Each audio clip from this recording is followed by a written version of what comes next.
Hello everyone, I am Gabriele. Welcome to my channel. So it's the end of the month and developers have posted their devblog through Punchbucket in the Isle official Discord. All links in the description below, by the way. So the devblog starts with Felipe Tessaro, the lead programmer. It says, "Hi everyone. It feels like these months are flying by." I guess not. They are not flying by from on the point of view of some players that are very eager to play your content, Felipe. But that's okay. As if it is only a few days ago since our previous devblog. As you'd likely expect, I have been primarily focused with the ongoing mechanic test for update 4. The diet system and everything, and fruits and vegetables and everything, they have created a lot of problems, no, bugs that they are being sorted out. Every new patch makes the game better, let's say. So the implementation of coconuts also required collaboration with our awesome animation team. So so that a certain hard-headed herbivore, so that the Pachycephalosaurus could use its ram attack to split them open to reveal the nutritious prize hidden inside. That's pretty cool. When you have a coconut, you have just to smash it, and afterwards you can eat it, or maybe just drink the juice in it. It's pretty cool. If you're from Brazil, you must have tried that already. It's juicy. All right. Besides that, I have been busy making adjustment to the diet and fracture system, the usual day-to-day bug fixing and testing some things that we have been working on for update 5 and 6. Update 5 is about skins, nesting, and night vision, and update 6 is about gore, venom, and Trudon. Punchbucket posted a lot of Trudon lately. The M4th programmer. Most of my month was spent reworking how footprints scent works. They are now detected passively around the player in a small radius, which increases as you hold Q. This can be toggled by tapping Q as well. Players can also begin tracking specific dinosaurs by tapping Q while standing on top of a footprint. This will highlight the prints left by that player with a different color. It's all of this is pretty nice. We have tested it. It's pretty cool. A very nice idea. Another big change is that you can no longer scent all footprints. Instead, players will only leave behind groups of scentable prints a distance away from each other, so that you will need to find these instead of following a continuous line. We are still experimenting with different cues and visuals, but that's the general direction. Okay, so that's why sometime I lost track of those footprints. I think this can be good if you are running away.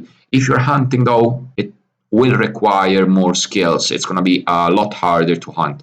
I'm not entirely sure because of this, but you just tapping once or even being able to find footprints just by walking on them is making hunting easier. So the hunting gameplay is changing around the footprints. For the better, for the worst, I don't know, but to be honest, so far I like it. I like it. It gives plenty of space to survive. After all, the growth times have been increased. Whether you like it or not, gameplay in general changed. If the gameplay in general received a huge nerf, is it truly a nerf? The other player against or with whom you are playing, they have received the same nerf, so it's kind of fair, I guess. Everyone has received a nerf, so it's not a nerf in truth because it's a player versus player game, not a player versus enemy game. So, yeah, gameplay changes accordingly. It's a survival game. You adapt. Nothing else to say. It's a great game, by the way. Hello, this month I have spent a bit of time working on a new monitoring tool for the team to use, as you may have seen in some previews of my stream. This is Amarok. Amarok always streams, but because I think he is from Australia, we are on such different timetables that I can only sometimes barely check his streams. That's unfortunate. I have also spent a bit of time on the ambient rabbit, which I'm hoping to do something similar for each of the ambient animals. It now burrows after a certain distance and time spent running from a predator. So I guess each of these smaller AI will have a similar function like the rabbit has, like burrowing or probably getting in mud for the toad. I don't know, or going and dig in sand for the turtle. I don't know. I don't know. So, Carnotaurus AI also received some much needed love recently as it was slaughtering everything in its path. Oh, yes, I have been destroyed by Carnotaurus AI, but I also noticed that the range, at least lately, at which Carnotaurus AI engage with players is very limited. So, unless you get too close to that Carno AI, you do not get slaughtered. The Carno AI will just walk randomly in a in an area. I mean, you just can avoid it. Of course, if you engage it, you are pretty much dead. That's true. Now, Bardo, the 3D artist. This month, I continued work on the edible plant assets. Above all, the coconut and the coconut pulp. I was able to bring the asset up to a higher graphical fidelity, as well as add some extra details to it for the diet system. Coconuts now can be cracked open in multiple layers. Quite a glow up for one of these assets. That's pretty cool. That's pretty cool indeed, Bardo. Thank you. Additionally, I made some new smaller diet assets, including a season-appropriate pumpkin. Oh man, I have to check that. I have to check that. In addition, because it is Halloween, Halloween, so pumpkin. In addition to smashing some pumpkins, the players should be able to gorge on radishes and russula mushrooms soon. At the moment, the radish roots, they have changed in model. Before it was like a voxel, I don't know, a box. Now it's way better than before. It's a plant that you get to see at least, or a root under it. Kind of cool, kind of cool. You have to dig, by the way, the radish out, and then you can eat the radish root.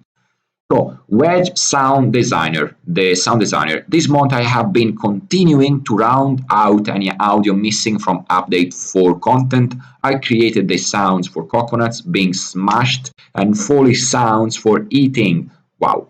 Particularly herbivores, which now just need to be implemented. So, I am very much curious of these new sounds to be introduced. That's gonna be cool. I created more variants for the Trudon calls as previously only one iteration was made, which entailed recreating them from scratch with the audio files I used originally. So I guess Wedge is going to have its hands full, his or her or their hands full with the Trudon calls and Trudon mimicking everything. I assume, I don't know, it's just going to be crazy how many sounds Trudon can make. Just crazy. So, with the introduction of blunt force impact sounds on the Pachy headbutt, I have also been looking at creating sounds to complete the audio design for combat.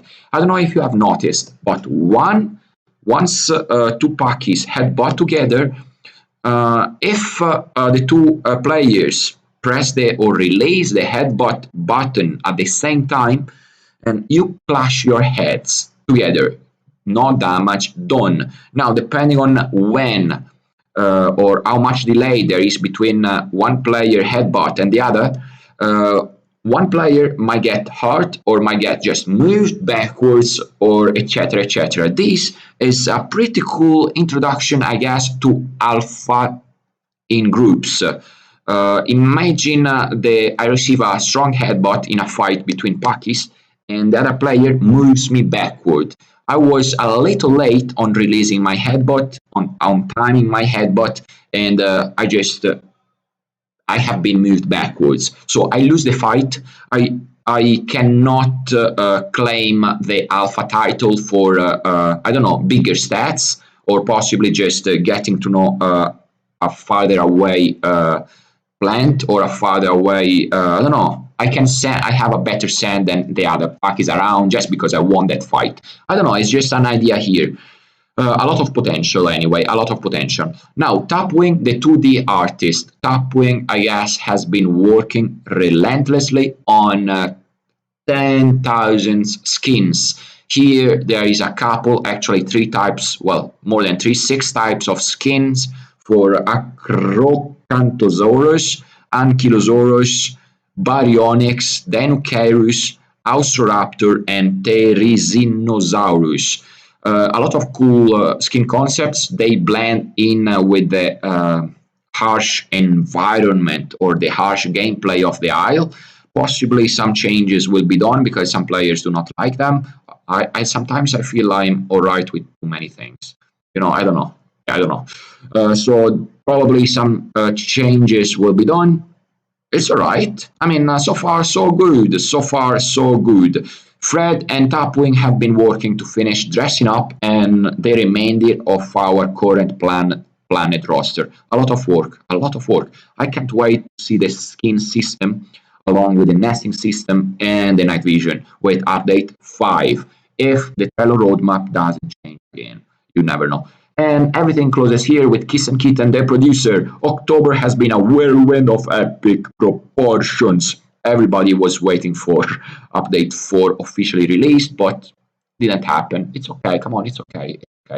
As far as they keep improving the performance and more players can come and get to play with their potato PCs, everything is good. The more the merrier. Now, if it takes an extra 2 months, it's all right. We get to play in the quality assurance that has a lot of bugs, that has a lot of servers issues, but servers are taken down and up depending on what developers feel like, because it's quality assurance mechanic test. Now, there are new diet plans incoming and more to be created even after those. So a lot of variety, and even a lot of variety not only in plants but even in artificial intelligence, smaller AIs, for example. I have that feeling. The creatures have their fracture animation in testing currently, so you can finally limp away at a decent speed like a boss should you get kneecapped. Okay, that's good.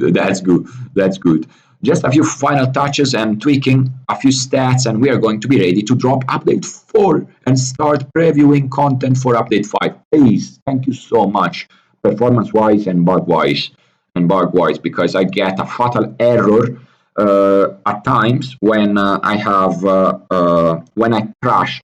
when I charge as a Carnotaurus versus another Carnotaurus. I will file a bug report about that.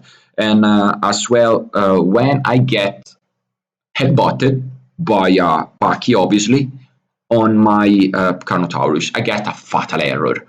Probably there is more to it than just this, because I've heard some people receive a tail slam and they receive a fatal error. I don't know. Well, they are dead, of course, because it happens mostly on juveniles of Carnotaurus. I don't know if we can widen this range. Well, enjoy the spooky treat Caesar and the team have cooked up for all of us. See you in November. Thank you so much, Kiss and Kitten. Let's check this trailer, shall we?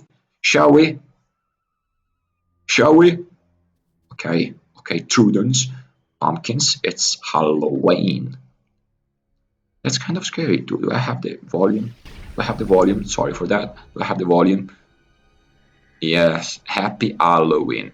And don't forget to purchase the Isle just because it's so cool. I mean, it's unforgiving, so the old motto, get good, it works. Even if you have 50 hours on it, get good, it works. 50 hours is nothing compared to certain players that have 5,000 hours. They still die continuously and they do not get that salty. They got salty before. Well, all in all, I'm gonna close it today here. Thank you all so much for watching. I hope you liked today's opinions of mine, and have a great day. Bye bye.